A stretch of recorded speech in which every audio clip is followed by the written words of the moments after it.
I actually inherited it for my birthday last year from my Aunt Libby, and she got it from her Aunt Libby, and she's from Leesburg, and she's had it in her family for a long time. And ever since I saw this piece of jewelry, I just thought it was the most beautiful thing. And since my Aunt Libby doesn't have kids, for my birthday, she gave it to me. So I was really excited. Founded in New York in 1892 by Herman Marcus, Marcus & Co. quickly established itself as one of America's premier jewelry houses. Known for blending European-level craftsmanship with a distinctly American spirit of innovation, the firm was often mentioned in the same breath as Tiffany & Co. when it came to quality and prestige. By around 1925, jewelry design was in the midst of an important transition. The flowing, nature-inspired lines of Art Nouveau were giving way to the cleaner, more structured geometry of early Art Deco. During this moment of change, Marcus & Co. began incorporating opals into their designs, stones prized for their ethereal play of color, which created a beautiful contrast against the crisp lines and platinum or white gold settings popular at the time. This pin is a wonderful example of that approach. It features a high-quality natural opal chosen for its vivid color play, set into a refined white gold mounting that reflects 1920s fashion. Subtle, transitional motifs hint at early Art Deco influence, while old mine-cut diamonds add both sparkle and a sense of continuity with earlier jewelry traditions. Pins like this were typically worn on lapels, scarves, or evening garments, serving as elegant accents rather than bold statements. Quiet signals of taste and sophistication. Altogether, this piece captures a moment when American jewelry houses confidently stood alongside Europe's finest, creating works that balanced innovation, refinement, and lasting beauty. The ring up here, you wear it like this, with that ring on top. Technically, it was designed to be worn like that. Really? Something hang down, something like a freshwater pearl. You have a piece that if you had to rewrite that insurance appraisal today, you would have to rewrite it for $12,000. Oh my goodness. Wow. It's an important piece, and Marcus Jewelry, while it's always been good, more people are recognizing his genius. Wow. It's my grandmother's ring that she bought in 1935. Her diary, I have an entry that she purchased it in Bangkok, Siam, which is now Thailand. But I don't know if that was the stone or the setting that she purchased then, because I also have some family lore that she maybe got it in Ceylon. By the mid-1930s, Art Deco jewelry had fully come into its own. Designers were embracing clean geometry, perfect symmetry, and strong architectural forms, most often executed in platinum. By this point, platinum had become the metal of choice for fine jewelry, prized for its strength, durability, and bright white luster. At the same time, jewelers were increasingly sourcing sapphires from Thailand, then known as Siam. These stones were admired for their rich, velvety blue color and excellent durability, and they became a highly fashionable alternative to cashmere sapphires, which were already growing scarce. Rings from this era frequently feature Siamese sapphires, and this example is a classic illustration of that trend. The sapphire is cut in a crisp emerald cut, a shape chosen to emphasize depth of color and clarity, while the platinum setting allows for a design that feels both delicate and structurally strong. The pairing of platinum and sapphire creates a bold yet refined contrast, elegant enough for evening wear, yet perfectly suited to daytime sophistication. Interestingly, unlike many Art Deco rings that showcase geometric diamond accents such as baguette or calibre-cut stones, this piece relies solely on proportion and symmetry.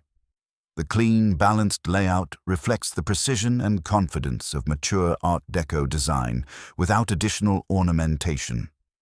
Today, rings like this are highly collectible, serving as elegant reminders of a period when jewelry seamlessly combined global sourcing, modern aesthetics, and exceptional craftsmanship. Now, of course, values change by country of origin. Without a country of origin certificate, I cannot tell you really what country it came from, but let's just say it's Ceylon. Okay. If it's a Ceylon, it's worth at least $10,000 a carat. If it's a Burma, it's worth $20,000 a carat. Now, if you hit the jackpot and it's a cashmere, you're looking at $50,000 a carat. So this ring, the lowest value at auction is $150,000 to $250,000. Oh my gosh. If it's a Burma, you're at $300,000. If it's a cashmere, you're at $750,000. So, are you wearing it? I guess I would have to have a very special occasion to Yeah. put that on, but wow. And once we can determine the country of origin, then could have it insured Yeah, and then worn or not. gotcha. Well, I bought it at an estate tag sale. Okay. And I ended up paying full price for it, but I don't remember how much it was. Oh, darn it. I always like to know what you paid for something.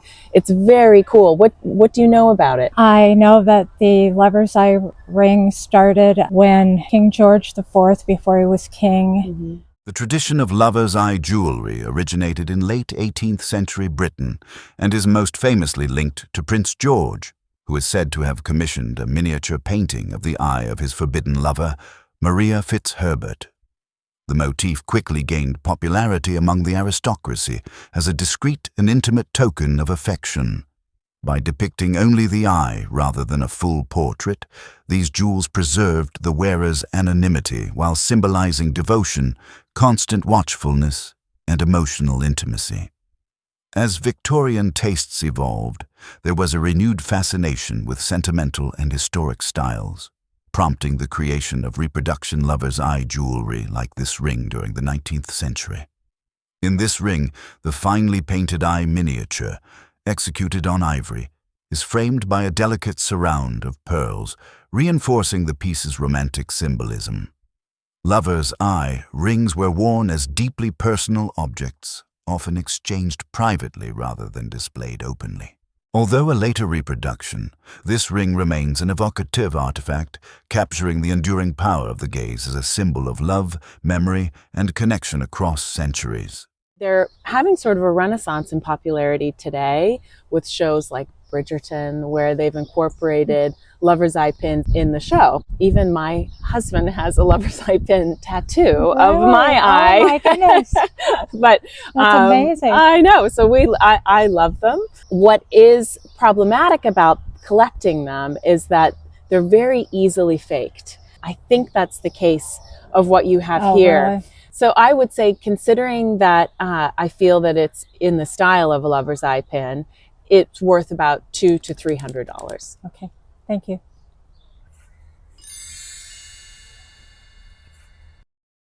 This is jewelry that I inherited from my mother. Sorry, I have a little laryngitis. Quite all right. And I believe she got them from her mother and her grandmother. She left Germany before the war, emigrated to Palestine and then the United States. After the Second World War, jewelry design reflected a sense of optimism and benefited from advances in gemology. Diamond cutting was undergoing a pivotal transition. Older European and early brilliant cuts, prized for their depth and handcrafted character, were gradually giving way to mathematically optimized modern brilliance. The two matched transitional cut diamonds in the featured ring exemplify this shift, symbolizing partnership and balance. Typical of post-war design, the ring is set in platinum, valued for its strength and luminous coolness, with clean, streamlined mountings and minimal ornamentation. Looking back to the 1930s, when the accompanying brooch was created, Art Deco was evolving in response to cultural and economic change. The exuberance of the 1920s gave way to a more restrained, forward-looking aesthetic inspired by industrial design, aerodynamics, and modern transportation, from ocean liners and airplanes to radios and skyscrapers. This influence is evident in the brooch's flowing, elongated form, which suggests movement and speed, and in its curved, asymmetrical design, departing from rigid geometry. Its finely engineered platinum setting allows both lightness and precision, enabling the piece to sit dynamically on a lapel or shoulder, enhancing its sense of motion. Both the ring and the brooch remain highly collectible, capturing moments when jewelry looked not to the past, but to a streamlined modern future. So the brooch, I would think it would be German or Austrian, and the ring, most likely American manufacture. The diamond ring, I would say for auction, you'd be looking at the $25,000 to $35,000 range. Whoa. The brooch, it's very unusual, and I wouldn't be surprised if we could expect in the $40,000 to $60,000 range at auction. That's amazing.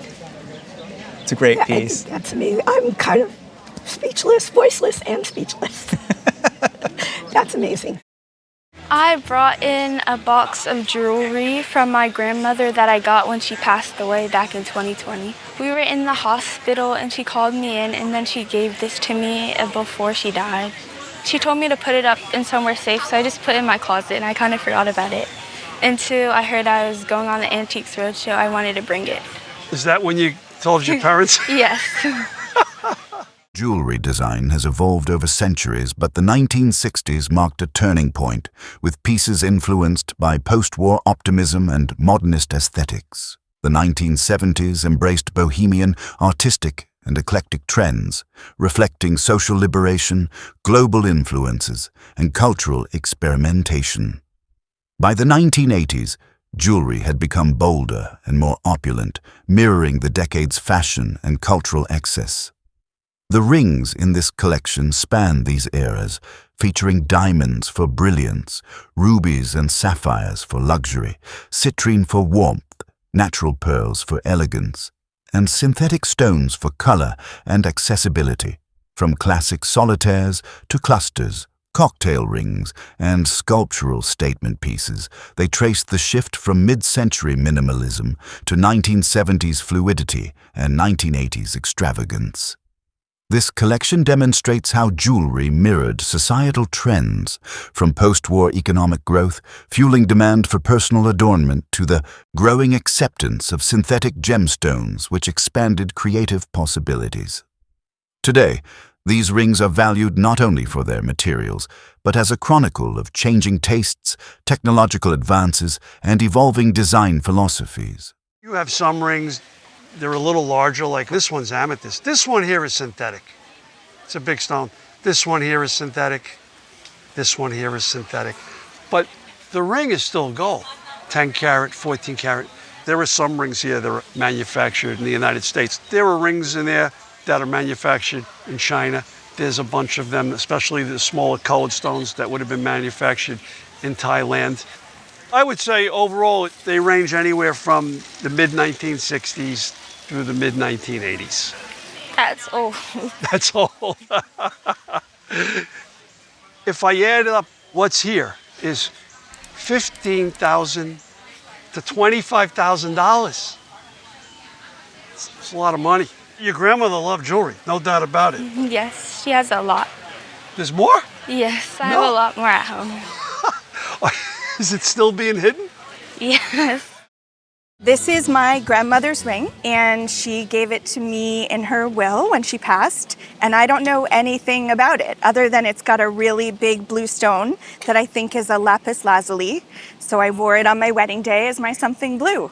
She was born around 1919, I think, and she worked on the New York Stock Exchange in the 1940s, and her mother-in-law was someone who worked with diamonds in New York City. So my great-grandmother might have had this ring and given it to my grandmother. During the Art Deco period, jewelry design took a decisive turn away from the flowing, nature-inspired motifs of Art Nouveau and moved toward clean lines, bold contrasts, and strong architectural symmetry. Designers were no longer trying to imitate nature. They wanted impact. Color became a powerful tool. That's where Lapis Lazuli comes in. With its deep ultramarine blue, often flecked with natural gold pyrite, Lapis was visually striking and perfectly suited to the Deco aesthetic. It also tapped into the era's fascination with ancient civilizations, especially Egypt and Mesopotamia, an interest that exploded after the discovery of King Tutankhamun's tomb in 1922. Tiffany & Co. was at the forefront of this shift, treating lapis lazuli not as a secondary accent, but as a centerpiece worthy of fine jewelry. In this ring, the stone is precisely cut as a cabochon and set in platinum, creating that crisp, high-contrast look Art Deco is known for. Even more striking is the way Tiffany paired the lapis with diamonds on either side, emphasizing geometry, balance, and brilliance. It's a confident design, bold, modern, and unmistakably Deco. For Tiffany clients of the period, rings like this represented a break from purely diamond-focused jewelry. They embraced color as a statement of individuality and modern taste. Today, pieces like this stand as powerful examples of how Tiffany & Co. fused ancient materials with cutting-edge design, creating jewelry that still feels timeless nearly a century later. It's also set with some tiny rose-cut diamonds. Do you have any idea on the value? I thought it was platinum, and I thought the diamonds might be real, so I thought maybe a few thousand. But yeah, well, it's well worth that. I would say $5,000 to $7,000 auction estimate. Wow. So for insurance, it would be right around $8,000. Wow. It originally belonged to my great-grandmother who lived in Lincoln, Nebraska. My aunt ended up with it, and she unfortunately passed away, so then my dad got it, and then he passed it on to me about 1.5 years, 2 years ago, right before he passed away. Well, what we have in the center is an Australian opal. Founded in New York in 1892, Marcus & Co. quickly earned a reputation as one of America's most prestigious jewelers, often rivaling the leading houses of Europe in both craftsmanship and design. Around 1900, jewelry aesthetics were shifting away from the heavy ornamentation of the Victorian era toward lighter, more refined forms that emphasized elegance, natural beauty, and subtle symbolism. During this period, opals, particularly rare and visually striking varieties, were highly fashionable. The late 19th century discovery and growing availability of Australian Boulder opal introduced jewelers like Marcus & Co. to stones prized for their vivid flashes of color set within a natural ironstone matrix. These opals were celebrated for their depth, individuality, and dramatic appearance. This ring features a natural boulder opal selected for its strong play of color and organic character, set in rich gold that enhances the stone's warm tonal qualities. What makes the piece especially compelling is the inherent uniqueness of Boulder opal. No two stones are alike, making rings such as this truly one-of-a-kind expressions of natural artistry. Today, the ring is valued as a distinctive artifact of turn-of-the-century jewelry, a period when rarity, craftsmanship, and the beauty of natural materials were paramount. So you have a lot in your favor, a beautiful ring, a piece of artwork that's wearable, fantastic name, desirable period in time. At auction, you could anticipate an estimate of $8,000 to $10,000. Oh my gosh. Really? Oh my goodness. It's a fabulous jewel. This is a one-of-a-kind piece. Oh my goodness. Oh my gosh, I'm just kind of speechless right now. If this were to be appraised for insurance purposes, you would probably be looking anywhere $25,000 to $30,000. Oh no, really? Yes. My daddy bought this ring for my mom after she fell into the Arkansas River off of our houseboat. The Delta Queen was docking at the Island Harbor Marina in Pine Bluff, Arkansas, and we were docking our houseboat, and Mama fell in and she couldn't swim, and the undercurrent pulled her under and she didn't come back up, and so we were all panicking and we thought she was drowning. And finally Daddy and my brothers jumped in And I jumped in and we found her and we pulled her back up, and Daddy was so upset. He sold the houseboat the next day and bought this ring for my mother. And we used to always kid her saying, "Mama, you're wearing our houseboat." And we were just glad to have our mother safe and sound, you know. By the mid-20th century, the world was slowly emerging from the shadow of World War II, and jewelry once again took on a powerful emotional role. It wasn't just about adornment. It became a symbol of hope, renewal, and continuity. Platinum, which had been largely restricted during the war for military use, returned to fine jewelry with renewed significance. Its cool strength and permanence resonated with a generation looking for stability after years of uncertainty. Jewelers favored platinum not only for its durability, but for the way it could hold diamonds with incredible precision, allowing light to move freely through the stones. You can see that beautifully in this ring, where the round, brilliant-cut diamonds gently graduate from the shoulders toward the larger central stone. Worn during a time of rebuilding and optimism, a ring like this meant more than simple elegance. It symbolized commitment, permanence, and belief in the future. Today, it stands as a quiet survivor of its era, carrying with it the story of a world beginning again and of beauty rediscovered through enduring craftsmanship. The stone in the center is a very clean, brilliant cut diamond, almost 3.5 carats. Wow. It's also slightly fluorescent, so if we had a sunnier day than we had today, it would really pop. I'm calculating the carat weight of the size of the smaller stones between the round and the baguette cut stones at around 1.8 carats, or a carat 80. So the ring has a total carat weight above 5 carats. A retail value today for this ring is in the range of $60,000 to $70,000. Jeez, oh, Peto. Wow. Man. This ring belonged to my grandmother, and she passed away in 1981. Before that time, she was quite a fancy lady, loved to wear her rings and her blings, got her hair done every week, got her nails done, and put her rings on and went out. So when she passed away, I went through her closet, and in the pockets of her jackets, I found this ring wrapped in a little piece of tissue. She did not have a jewelry box, but she hid her rings and her jewelry in her closet on the clothes. In the wake of the First World War, the 1920s brought a hunger for modern elegance and refined glamour. It was during this era that Art Deco jewelry came into its own, pieces that balanced tradition with bold, forward-looking design. This ring exemplifies that spirit. Its deep, richly colored sapphires are set off by the crisp sparkle of carefully cut diamonds, creating a striking interplay of color and light.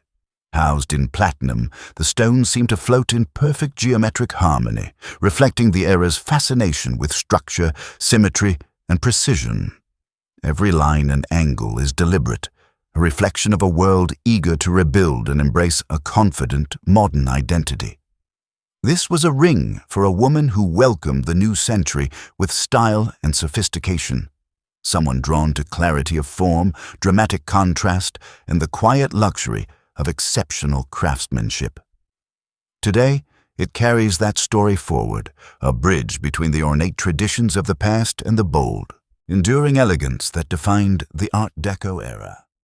And then you can see there are 2 lines here of channel set sapphires. Wow, wow. Now you can see someone definitely wore this ring because some of the sapphires are missing. Yes. It's not a difficult repair. Yes. It really doesn't affect the value of the Yes. ring that much. Above the stone on each side are these little tiny cutouts. So you're just kind of playing with that as well.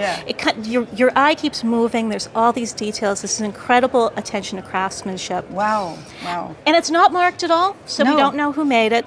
I would insure this at $25,000. $25,000. Okay. Wow. Wow. That's a beautiful ring. $25,000. Okay. Wow. That's a beauty. Yeah. Jenny, gee whiz. Woo, Grandma. Thank you. This ring belonged to my great-great-aunt, Florence, who lived in Cripple Creek, Colorado in the early 1890s for the gold rush. And as she grew up in Cripple Creek, I don't think there was a lot that women could do for a living. And she ended up working as a lady of the night. And the story in the family was that one of her quote-unquote boyfriends gave this to her when she was in business. Jewelry design underwent a dramatic transformation in the early 20th century. The elaborate lace-like patterns of the Edwardian era, platinum filigree and delicate craftsmanship gave way to simpler, sturdier forms set in gold. Diamonds remained central, symbolizing wealth and permanence, but designers began pairing them with yellow gold to create warmth, contrast, and a modern sensibility. This approach is clearly evident in this ring, where the diamonds are carefully set to maximize sparkle against the warm tones of the metal. Likely crafted in New York, London, or Paris, the ring reflects a global exchange of design ideas, blending refined European techniques with an emerging American preference for bold, wearable elegance. Today, rings like this are prized not only for their precious materials, but also for their role in the evolution of 20th century jewelry. It's a wonderful thing. It was probably given to her around 1920. It's gold and it's got close to a carat full of diamonds in it. And it's worth between $1,500 and $2,000, and probably more if you add all of that wonderful history into it. They belong to my husband's great aunt. She was very avant-garde and loved things and loved me because she gave them to me. Well, it's nice to see that things get passed on to people who enjoy them. Absolutely. What is the name on the watches? The name is Flato.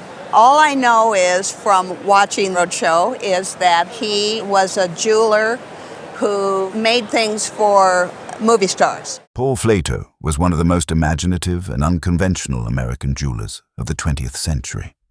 Working primarily from the 1930s through the 1950s in New York, he designed jewelry for clients who wanted something clever, glamorous, and completely unexpected. Hollywood stars, socialites, and collectors who valued personality over tradition. Flato didn't see watches as purely functional objects.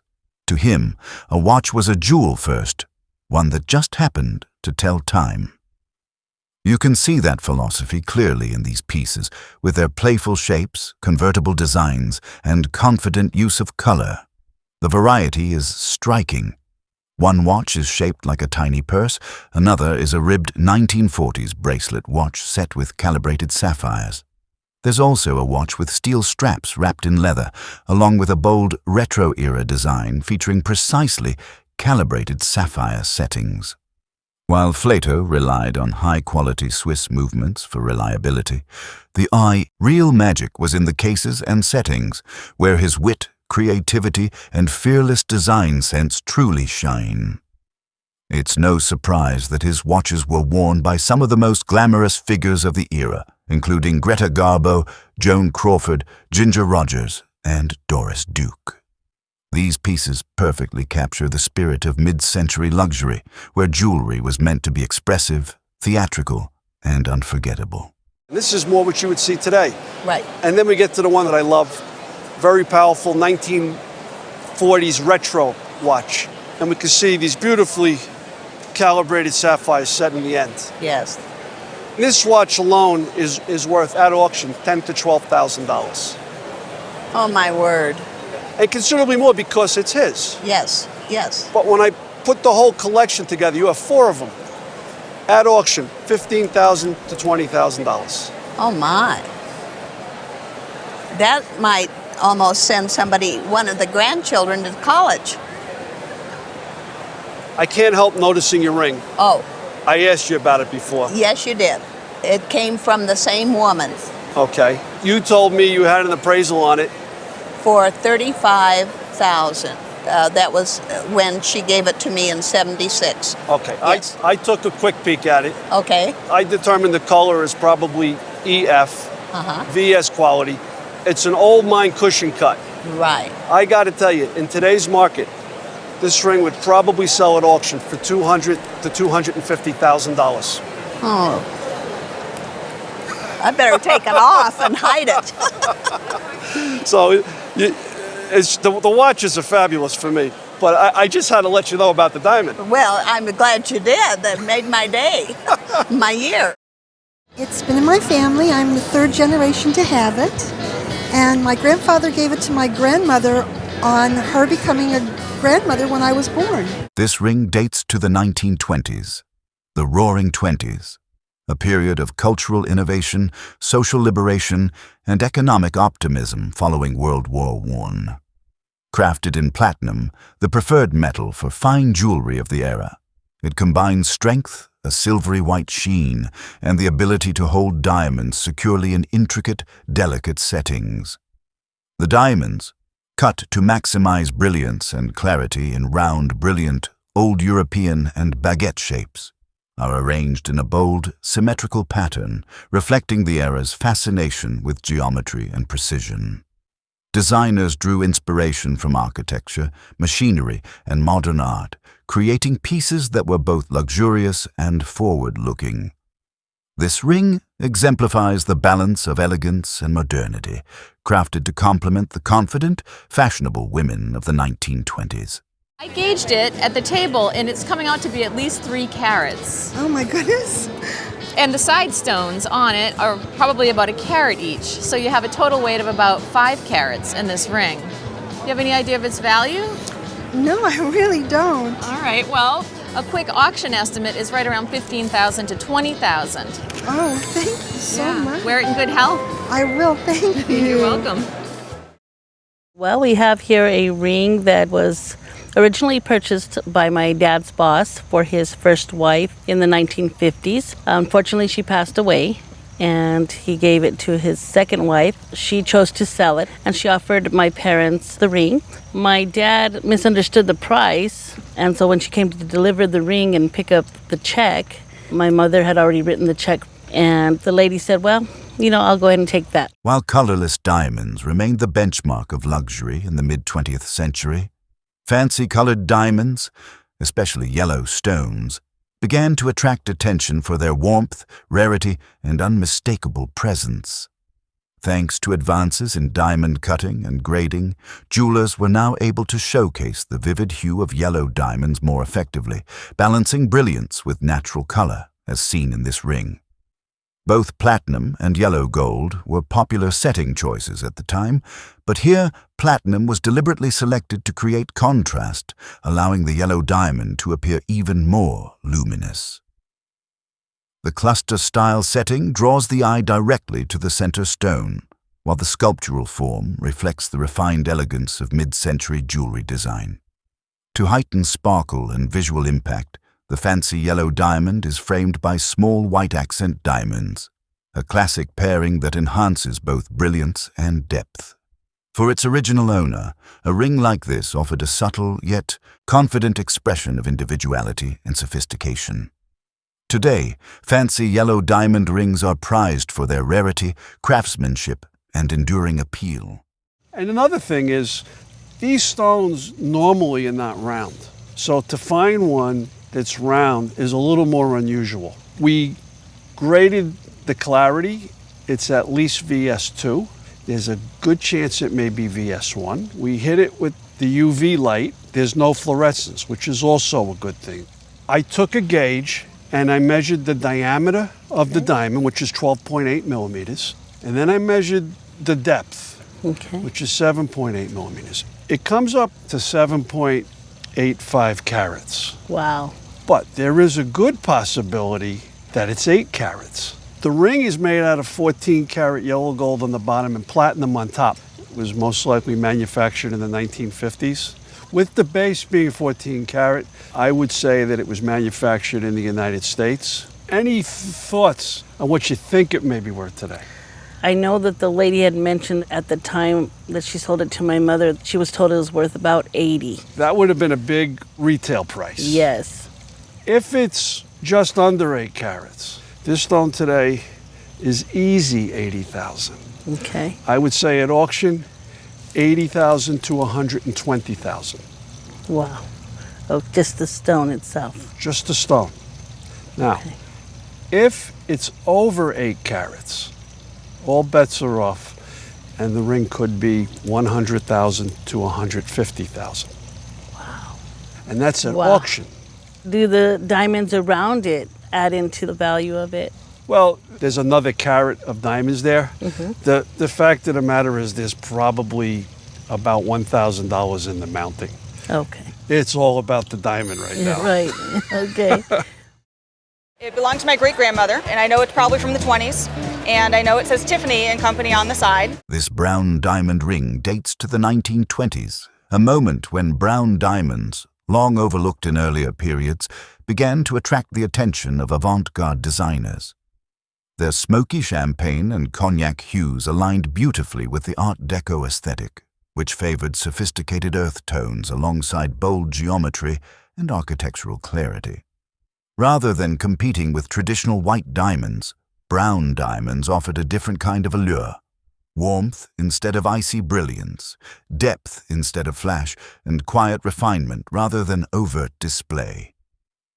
Tiffany & Co. recognized the expressive potential of these stones and elevated them through precise cutting and thoughtfully balanced settings, demonstrating that true luxury could extend beyond conventional ideals of colorless perfection. She had the diamond. Oh. If it was a Tiffany diamond that they sold it to her, they would sign it inside. Okay. The price on this one here in today's market is somewhere between $20,000 and $25,000. Oh my God. You wear it? Never, no. Oh, come on. I'm terrified to lose it. This is actually my great-grandmother's ring, and she gave it to me when I was 5 years old. We walked out of the house, and my parents immediately took it away from me. It had one of the side diamonds, missing from it, and so my mom actually had it fixed and gave it to me for my 18th birthday.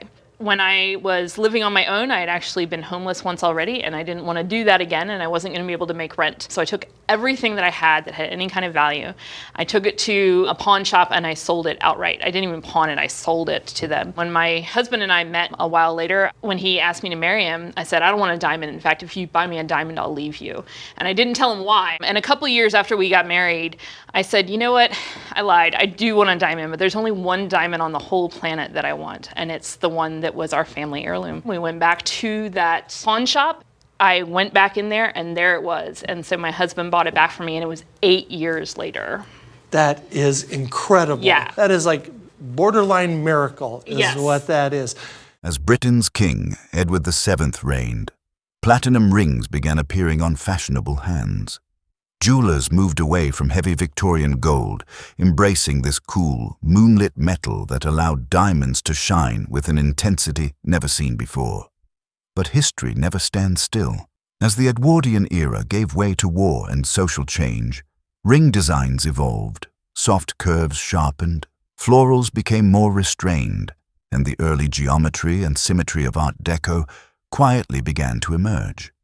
This ring captures that moment of transition where Edwardian elegance meets Art Deco boldness.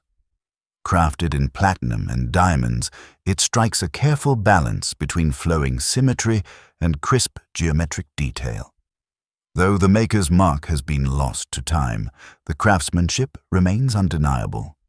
At its center sits a striking old European-cut diamond, weighing just under half a carat, flanked by 2 rows of sparkling single-cut diamonds that contribute an additional half carat of fire and brilliance. Rooted in the Edwardian era and touched by Art Deco influence, this ring feels like a whispered conversation between 2 worlds. It speaks of beauty, innovation, and a period of reinvention that honored the past while stepping confidently into the future. Everything was made out of gold, and it was probably made somewhere on the East Coast, New York possibly, a lot of jewelry manufacturers there, and so that would be my best guess. We don't know exactly who made that, and in the center we have a full cut diamond, an old European cut diamond, and it weighs just short of a half of a carat. And on the sides we have 2 rows of single cut diamonds, and there's probably about another half of carat diamonds on the side. Okay.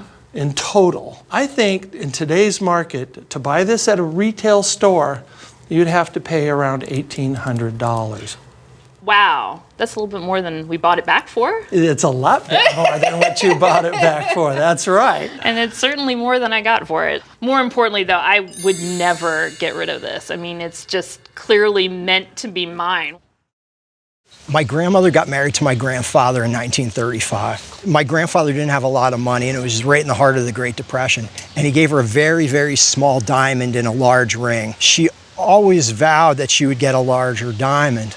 Her father passed, and she had a bit of money. She saved up money for years, and she went to a jeweler in New York City and wanted the biggest diamond that she could possibly get for the amount of money that she had. That's what it is. What she told me was she was terribly embarrassed by her wedding ring. The ring was so small she didn't want to show her friends. So she ended up getting this, but she never showed this to anyone either.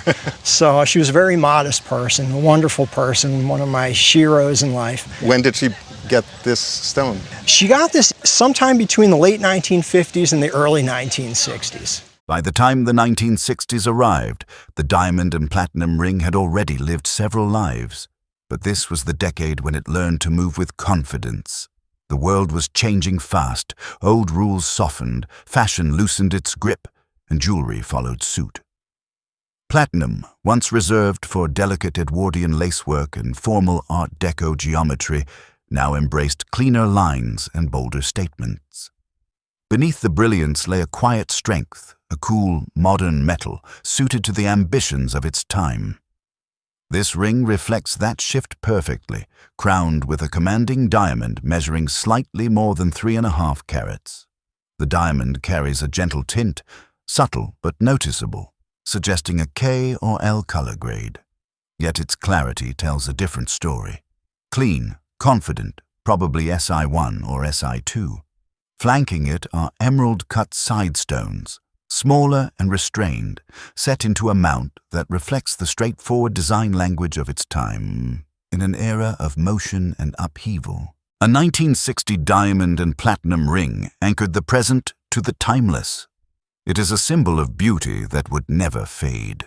So it's a nice stone. It's got a little color to it, but not a lot. We estimate the color is like a K or an L color. It's a pretty clean stone, so it's probably an SI1, SI2, something like that. It was just sort of very, slight visible inclusions. On the sides, you'll see that there's emerald cut diamonds. Each of them is sort of a relatively small carat weight, so that's not going to add a lot to the value. What they do add is a feeling of importance to the ring. It sort of enhances the whole piece. But most of the value is in the stone itself. We estimate that a retail value is probably at least $40,000.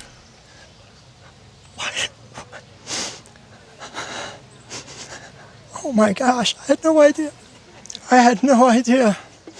This is the one big thing she wanted in life. And, wow. I'm shocked, beyond shocked. Oh, she was so good to me and my mom. I can't believe it. It's like she's still up there looking out for us. It was my mother's. She passed away a couple of years ago, and I inherited her jewelry. My dad would have bought this for her probably in the early 60s. It is a platinum ring. It is an eternity band. As far as the dating goes, it is a retro, and it's very stylistically retro. The eternity band has long symbolized everlasting love and continuity, with its uninterrupted circle of gemstones representing permanence and commitment. Gaining particular popularity in the mid-20th century, eternity bands became especially favored for anniversaries and meaningful milestones, valued for both their symbolism and refined elegance. By around 1960, platinum emerged as a preferred metal for fine jewelry of this kind. Its exceptional strength, durability, and naturally white sheen make it ideal for securing diamonds while allowing their brilliance to shine without distraction. The use of platinum in this ring clearly reflects the aesthetic and technical preferences of the era in which it is created. Diamonds also play a central role in eternity band designs during this period, as advances in cutting and setting techniques allow jewelers to achieve seamless rows of stones. This example features approximately 3 carats of VS quality diamonds, each carefully selected and precisely set to form a continuous band of sparkle. Many rings from this era are crafted without formal hallmarks or maker's marks, particularly when produced by small workshops or custom jewelers. This piece shares that characteristic, yet the absence of markings does not diminish its quality or appeal. Instead, the craftsmanship, materials, and design speak convincingly on their own.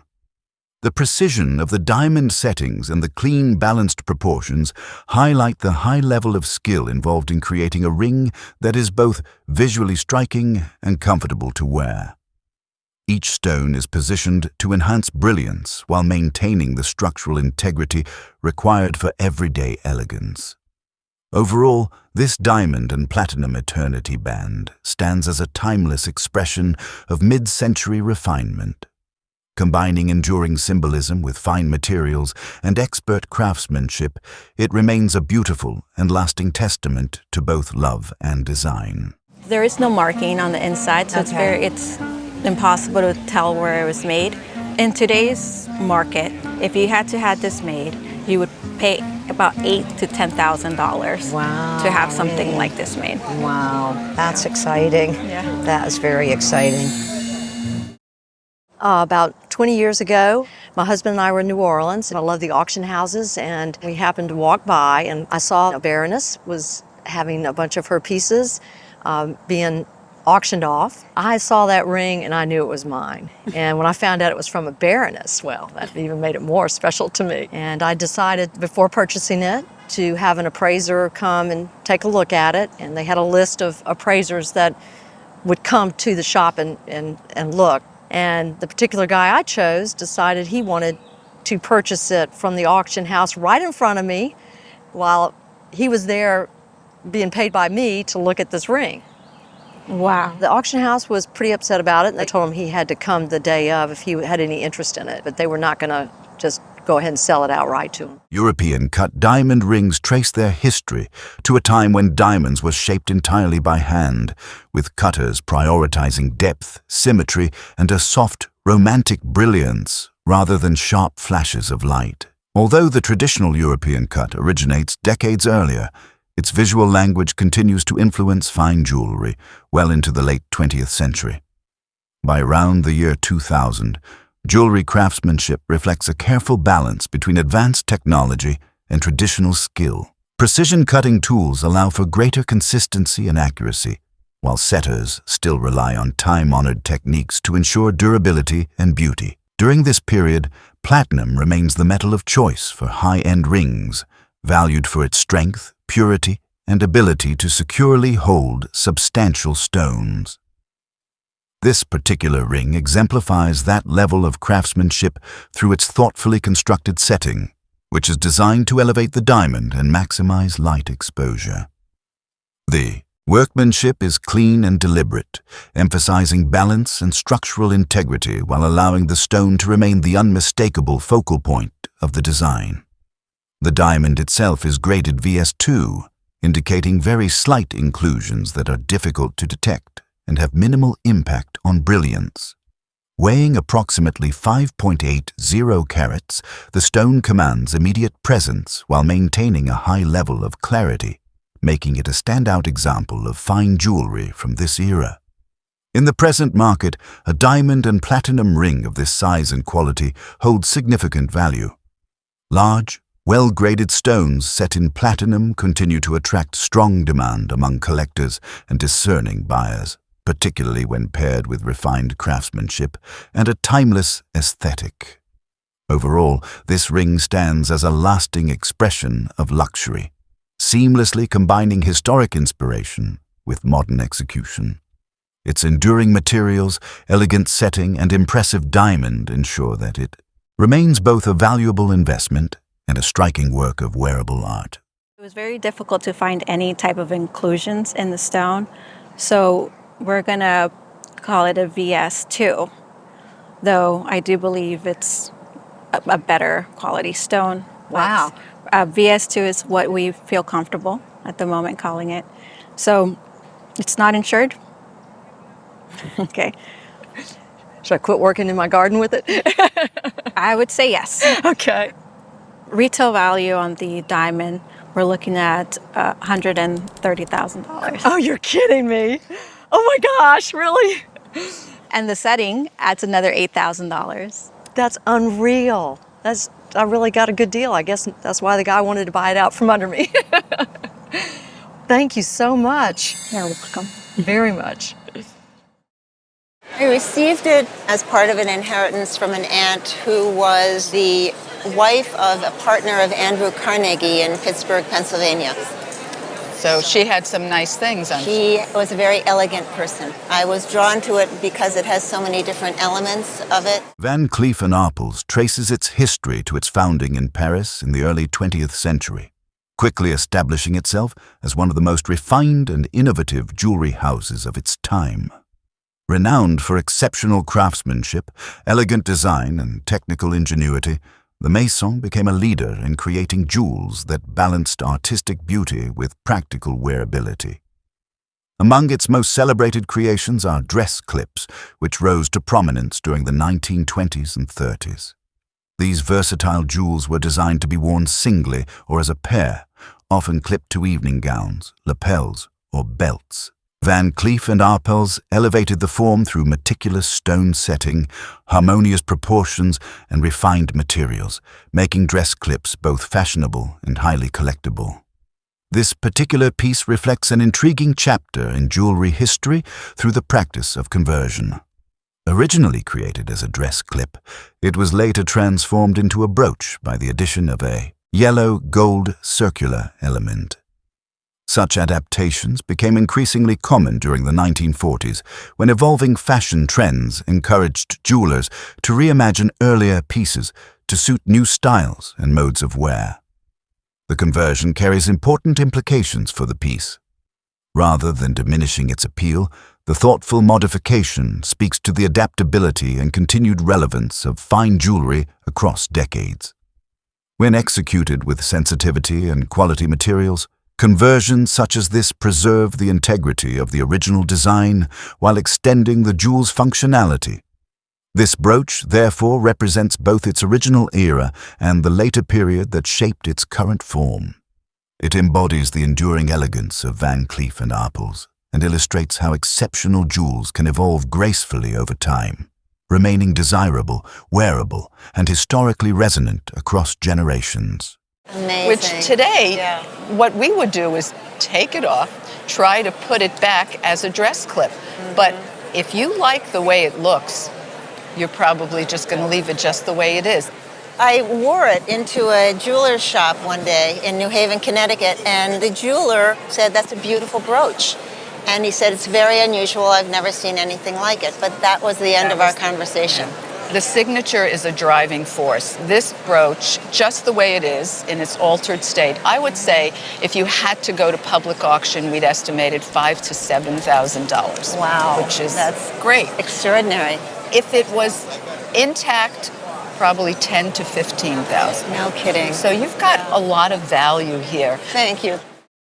My grandmother, when she passed away, left me all of her jewelry. I'm the only grandchild in the family, and she was quite a gal, and this was probably one of the most beautiful things that she left me. And she was a model in New York? She grew up in a farm in Weston, Connecticut, and then she went into New York, and at first she was a model for Stein & Blaine, and later on she became a buyer. And who's the gentleman next to you? And this is her husband.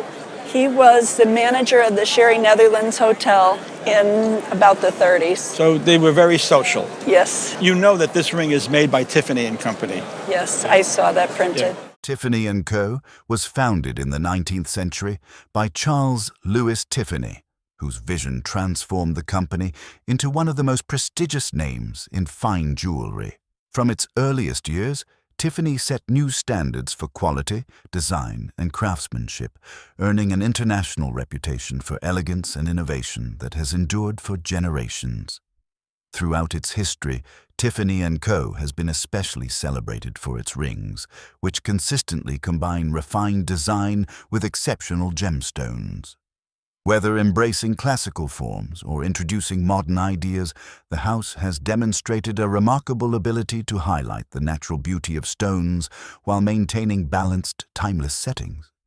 This particular ring centers on a Ceylon star sapphire, a gemstone historically prized for its rarity and mystique.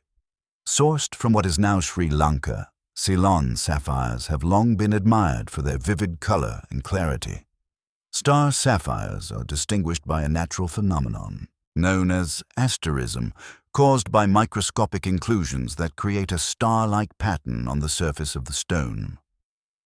The blue sapphire in this ring is approximately 25 carats, an impressive size that enhances both its presence and rarity. It is set in platinum and accented with diamonds, a combination typical of the early 1920s and one that reflects Tiffany's mastery of both precious metals and gemstone placement. When light is directed onto the surface of the sapphire, the stone comes alive, revealing a luminous star that seems to glide across the gem. This enchanting effect gives the ring a sense of movement and depth, transforming it from a static object into a captivating visual experience. Overall, this ring stands as a remarkable example of Tiffany & Co.'s artistry during the early 20th century.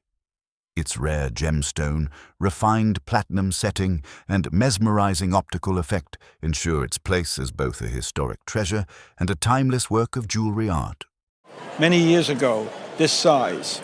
Today, there's less and less of this size.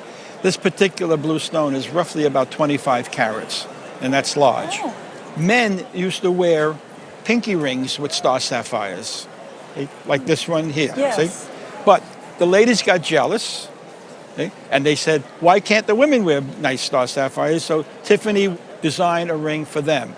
And it's all platinum, all diamonds, and if you notice, in the back here, it's all set with diamonds underneath. You don't even see it. Now, this is something that was done in the 20s, and it's being done again today, where you don't see the diamonds when you look at the ring from the top. Star sapphires have a chatoyance that becomes a six-pointed star. And how clear that star is, it makes the ring more valuable. It's blue, which is nice, and when you shine a light on it, when the sunlight hits it, you get a beautiful star. See? And since it is Tiffany, and since it is a Deco period, all these things are pluses for it. A ring like that in today's market could easily be sold for somewhere in retail and $25,000 to $35,000. Oh, that's wonderful. My children will be happy to know that. What else did you inherit from them? Well, I brought this bracelet and the necklace that I have on. Now, I don't want to scare you, but when I saw the bracelet and when I saw the necklace, I'm going to tell you, my father was a jeweler in 1927. I'm getting scared. Okay? He made that necklace. When I saw that, I flipped. Oh my God! That's jade, carved jade, 18 karat yellow gold. He made this? My father made that. This and is my uncle, his providential. brother, made that bracelet. Your relatives had very, very good taste. My grandmother saw it in a jewelry store window in San Francisco in the early 1920s or before, and she was quite taken with it, and she bought it. And she called it a poison dart ring, but apparently there are no darts involved. How did she come to the idea that it's a poison dart ring? It has a little hole in it through which apparently there used to be a button, but she thought that a dart would go in and you'd push down on the top of the ring, and that would shoot the dart into your enemy who you were shaking hands with. Well, she was told it was worn on the thumb, and she was told that Cellini made it for Queen Isabella. However, Queen Isabella died when Cellini was 4, so we don't quite believe that one. Have you ever showed this to anybody, gotten any opinions? I showed it to someone who thought that it was a Renaissance piece. The Renaissance revival movement emerged in the 19th century as a renewed fascination with the art, symbolism, and craftsmanship of the European Renaissance. Collectors and designers looked back to the 15th and 16th centuries for inspiration, reviving ornate forms, mythological motifs, and richly symbolic jewelry that celebrated both history and imagination. Renaissance Revival rings from this period reflect an extraordinary level of artistry, combining historical references with 19th century technical skill. Goldsmiths favored sculptural designs, vivid enamel work, and complex settings, often creating pieces that were as much miniature works of art as they were items of personal adornment. One of the most intriguing forms to reappear during this revival was the poison ring. Historically associated with secrecy, intrigue, and power, poison rings were designed with hidden compartments that could discreetly open. In the 19th century, these rings were less about practical use and more about romantic symbolism and historical storytelling. This particular example demonstrates exceptional craftsmanship and imagination. Fashioned in 18-karat gold, the ring is sculpted in the form of a salamander, a creature long associated with transformation and resilience. The ring opens, revealing its concealed compartment, a testament to the maker's technical precision and mechanical ingenuity. The artistry is further enhanced by richly applied enamel. Inside the ring, as well as beneath the exterior surface, blue and green enamel work adds depth, contrast, and vibrant color, echoing techniques admired during the Renaissance and revived with great skill in the 19th century. Adding to its brilliance, the ring is set with an array of period-appropriate diamonds, including rose-cut stones in round, triangular, and pear shapes, along with table-cut diamonds. These varied cuts reflect authentic Renaissance-inspired practices and contribute to the ring's textured sparkle and historic character. This Renaissance revival, poison ring stands as a captivating fusion of symbolism, craftsmanship, and historical inspiration. Its intricate design, hidden function, and luxurious materials make it a rare and evocative piece, embodying the romance and technical mastery that define the finest jewelry of its era. I'm not sure that it's a thumb ring. I suspect it might be a gent's ring. Men in the 19th century wore more jewelry than in the 20th century. Or there's another possibility. Women would wear rings on the outside of their gloves. Do you have any idea now of what the material value of the piece was? Someone told us that that the jewelry value, just the stones and the gold, was about $1,000. It's because it's so exciting. It's such an interesting form. It's exotic. It's a wild animal. Yeah, it's People really like fun. wild animal jewelry. We feel that at auction, this ring would take an estimate in the range of $5,000 to $7,000. Oh, really? Oh, that's great. Yeah. It's not for sale. I brought a ring that was in my family for many years. My great-great-grandfather immigrated to Milwaukee in 1864. He was 19 years old. He was an apprentice jeweler. He started a family there, but then moved to Chicago, where he opened a jewelry store. He had that for many years, I don't know how long. And this was from his jewelry store. It was given to my grandmother, who in turn gave it to my aunt. Aunt Betty was very close with our family. She would come to our house in Michigan. She came for Sunday dinner, and she gave this to me when she was ill, or was getting older. The story she told me was that Grandpa said these were a perfect match diamond, so I'd just like to find out what you think about that. It's a lovely, lovely ring. A perfect matched pair diamond ring represents one of the highest achievements in antique jewelry. In the late 19th and early 20th centuries, collectors prize matched pairs for their symmetry, balance, and visual harmony, as finding two diamonds that align so closely in size, color, and brilliance is exceptionally rare. Around the year 1910, achieving such precision relies entirely on human skill. Diamonds are cut and evaluated by hand, without modern grading tools, requiring master craftsmen to depend on experience, judgment, and an expert eye to select stones that truly complement one another. This ring features old European cut diamonds, a hallmark of the era. These stones are known for their rounded profiles, deep proportions, and open cutlets, all of which create a soft, romantic glow that defines early 20th century diamond aesthetics. The balance of the pair is evident in their closely matched weights. One diamond weighs approximately 2 carats, while The other weighs about 2.05 carats, a near-perfect pairing that enhances the elegance and visual unity of the ring.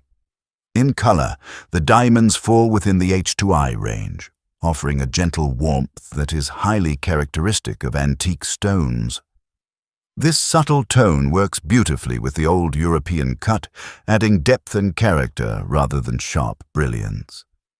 Overall, this matched pair diamond ring stands as a refined expression of early 20th century craftsmanship. Its harmonious proportions, period-correct cuts, and careful selection ensure it remains a timeless and highly desirable example of antique fine jewelry. I would say this was made in the early 1900s. Well, they're certainly cut like they were from the they could be from the early 1900s. The mounting looks a little later, so Okay. it probably was remounted at one time. Did you ever have this appraised? No, I've never had it appraised. No. If you had to venture a guess, what would you guess the valuation on the piece is? We thought maybe a couple $1,000s. Okay. Their diamond market is very strong right now. I would say that these two stones being matched, which also increases the value of the stones because it's difficult to find two matching stones. You can go through thousands of stones trying to find two stones to match. These two stones in a retail situation today would easily be about $15,000 each, so you're looking at $30,000 for the two diamonds. That's remarkable news. Lovely, lovely. A little more than $2,000. Yes, sir. Well, thank you so much.